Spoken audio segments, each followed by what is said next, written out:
I started using drugs when I was 19. I was introduced to them by a boyfriend. From 19 on, I used pretty much anything I could get my hands on up until I was arrested.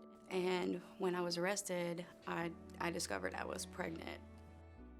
My path to addiction probably started a little later in my life. I went to college, I went to school, graduated at the top of my class, had a good career, and I didn't start using until I was 29.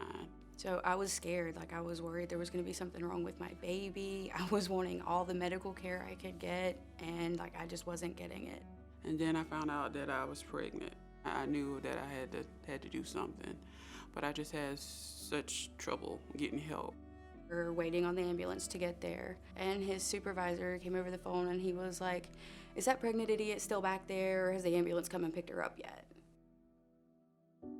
Whether you're clean or not, you're kind of always labeled a drug addict, and it's really hard. I didn't say anything to the doctors because I was afraid of the consequences. I thought they would take my baby.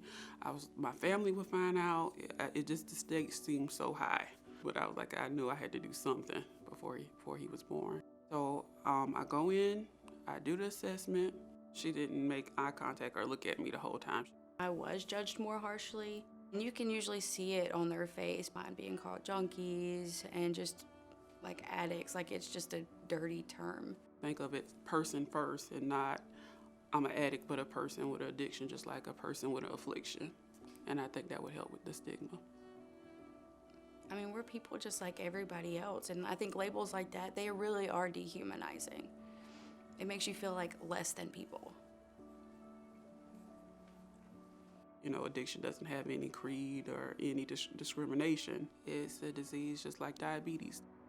It's not anything that you do purposefully. One thing I think healthcare providers could do to help encourage people coming in to get help is just to remain professional. Treat us just like you would any other patient, especially if they're there to get help. Because being judgmental and stuff like that, we can see it. We're not blind. We can see whenever you're judging us for something like that. And it'll keep us from seeking help. I would say the difference between the facilities versus here is vastly different. I didn't feel like I was in trouble or being criminalized. They asked me what I needed, what my goals were, what my son needed. When I see him smiling, laughing, playing, it gives me hope for the future that I'm gonna be able to hold on to this and to get clean, and I think I'm actually gonna make it this time.